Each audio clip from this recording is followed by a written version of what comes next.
Hello friends, welcome to Nikhil Oja classes. और आज हम इस वीडियो में नया टॉपिक करेंगे जो है सब्जेक्ट वर्ब एग्रीमेंट। किसी भी सेंटेंस की फॉर्मेशन होती है तो उसके तीन एलिमेंट्स होती है। एक है सब्जेक्ट।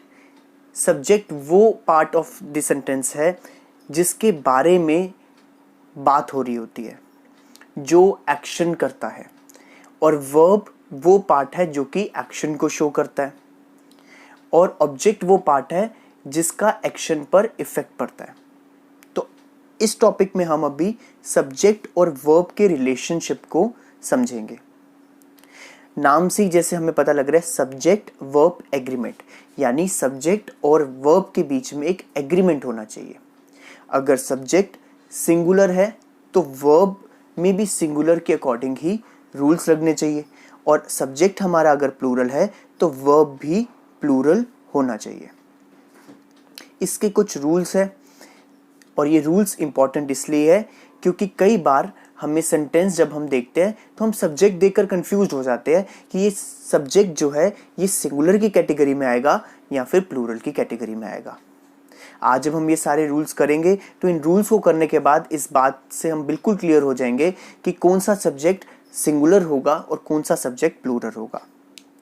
तो फर्स्ट हमारा जो रूल है या फर्स्ट हमारा जो सब्जेक्ट वर्ब एग्रीमेंट का कैटेगरी है वो है एंड। जब भी दो सिंगुलर सब्जेक्ट्स एंड से ज्वाइन हो तो एंड से ज्वाइन होने के बाद ये प्लूरल बन जाते हैं। अगर हम इसका एग्जाम्पल देखें तो अगर हम बोलना चाह रहे हैं Ram and Shyam dash going, तो यहां पर इज आएगा या आर, क्योंकि राम और श्याम ये दो जो सिंगुलर सब्जेक्ट्स थे उनको ज्वाइन करने के लिए हमने एंड कंजक्शन का यूज करा, तो अब ये प्लूरल बन चुका है। तो उस केस में हम इज की जगह आर यूज करेंगे, क्योंकि प्लूरल के लिए हम आर यूज करते हैं। तो जब भी हम दो सिंगुलर को एंड से ज्वाइन करा तो वो प्लूरल बन गए। नेक्स्ट हमारा आता है और मतलब या, है ना, ये चीज या फिर ये चीज, ठीक है। तो और में अगर हम दो सिंगुलर सब्जेक्ट्स के बीच में और लगा देते हैं तो ये सिंगुलर ही रहता है। तो यहां पे जब वर्ब में हम रूल्स फिट करेंगे, उसको जब हम वर्ब की अलग फॉर्म लिखेंगे तो वो किसके अकॉर्डिंग होगी, वो सिंगुलर के अकॉर्डिंग होगी। जैसे अगर हमने लिखना है राम और Shyam comes to the party, तो जैसे हमें पता है कि सिंपल प्रेजेंट में जब भी सिंगुलर होता है तो हम वर्ब के साथ एस लगा देते हैं। तो इस केस में जब मैंने राम और श्याम बोला तो यहाँ पे क्योंकि और है तो मैं इसमें सिंगुलर वाला मैंने वर्ब के साथ रूल लगाया, यानी कम्स टू द पार्टी। मैंने कम नहीं बोला, मैंने कम्स टू द पार्टी बोला।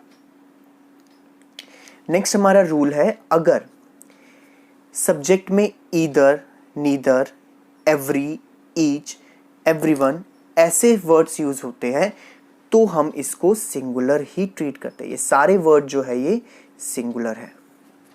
जैसे अगर मैं बोलूं either of them dash coming, तो मैं क्या बोलूंगा, either of them is coming. ऐसे अगर मैं बोलूं each of us is going to the party, ठीक है। तो यहां पे क्योंकि ईच वर्ड आ गया तो ये ईच हमारा सिंगुलर है, इसलिए हम इस वर्ब में भी सिंगुलर के अकॉर्डिंग ही रूल्स अप्लाई करेंगे। नेक्स्ट बड़ा इंटरेस्टिंग आता है ईदर और उसी के साथ नीदर नॉर। तो इसको हम देखते हैं हम इसमें किस तरीके से रूल अप्लाई करते हैं। अगर हमारे पास एक सेंटेंस है ईदर राम और हिज फ्रेंड्स, तो इस केस में हमारे पास दो सब्जेक्ट्स है, एक है राम फर्स्ट और एक है हिज फ्रेंड्स जो कि और के बाद है। तो इस केस में हम हमेशा फर्स्ट को इग्नोर करेंगे और जो सेकंड सब्जेक्ट होगा अगर वो सिंगुलर है तो वर्ब भी सिंगुलर होगा।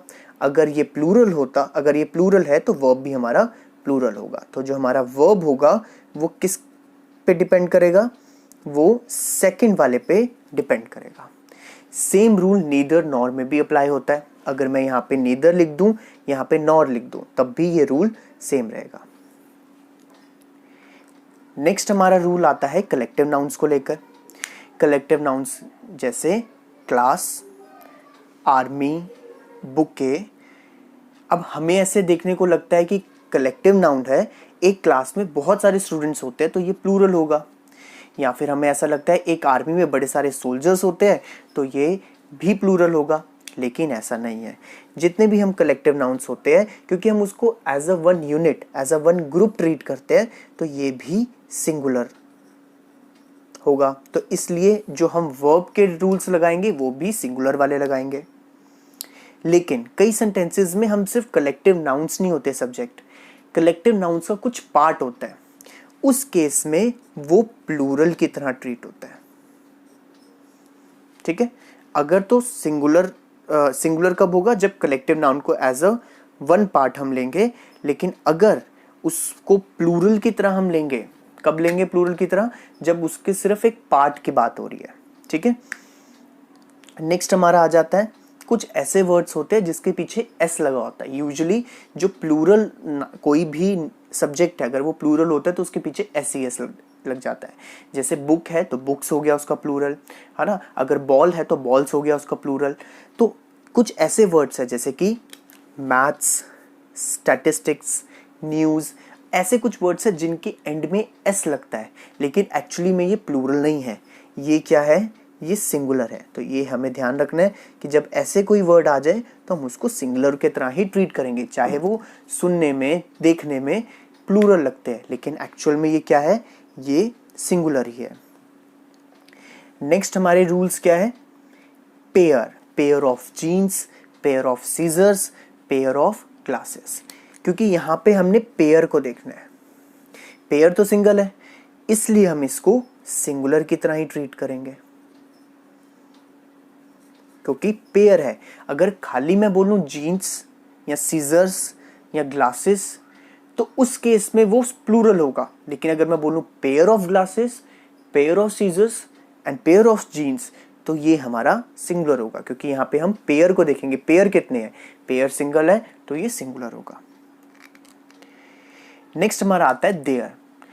देयर खुद तो ना सिंगुलर है ना तो प्लूरल है। सेंटेंस में अगर देयर से स्टार्टिंग हो, जैसे है there dash many elephants in the forest, इस केस में देयर ना सिंगुलर है ना प्लूरल है, इसका सब्जेक्ट बाद में है ना। जैसे अगर मैं बोलूं देयर डैश मैनी एलिफेंट्स, ठीक है। अब यहाँ पे ये इससे नहीं हमें देखना, हमें इसको देखना है। अगर ये प्लूरल है तो ये भी प्लूरल होगा वर्ब, ठीक है। अगर यहाँ पे सिंगुलर होता ये, तो यहाँ पे हमारा वर्ब भी सिंगुलर होता, ठीक है। तो हमें देयर को नहीं देखना, बाद में जो हमारा सब्जेक्ट है उसको हमें नोट करना है।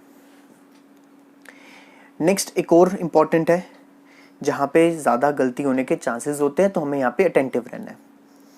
कई बारी सब्जेक्ट के बाद डायरेक्टली वर्ब की पोजीशन नहीं आ जाती। यूजुअली क्या होता है, सब्जेक्ट आता है, फिर उसके बाद वर्ब आता है, फिर उसके बाद ऑब्जेक्ट आता है।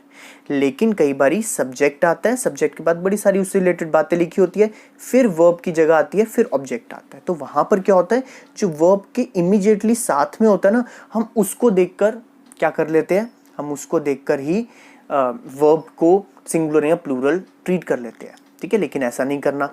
एग्जाम्पल की, प्रोजेक्ट ऑफ माई फ्रेंड्स, और अब मुझे यहाँ पर वर्ब लगाना है, तो मैं क्या, मेरा सब्जेक्ट क्या है, मेरा सब्जेक्ट हम देखेंगे नियरेस्ट तो माई फ्रेंड्स है, लेकिन इज वेरी इनोवेटिव, ठीक है। तो यहाँ पे मैं जो इनोवेटिव है वो मैं किसके लिए यूज कर रहा हूँ, मैं प्रोजेक्ट के लिए यूज कर रहा हूँ। प्रोजेक्ट मेरे फ्रेंड्स का है, लेकिन इनोवेटिव क्या है, प्रोजेक्ट के बारे में बोल रहा हूँ। तो यहाँ पे मेरा मेन सब्जेक्ट जो है वो प्रोजेक्ट है, तो जो भी मैं यहाँ पर वर्ब लगाऊंगा वो मेन सब्जेक्ट के बेसिस पर लगाऊंगा, ठीक है। तो इस बात का हमें ध्यान रखना है।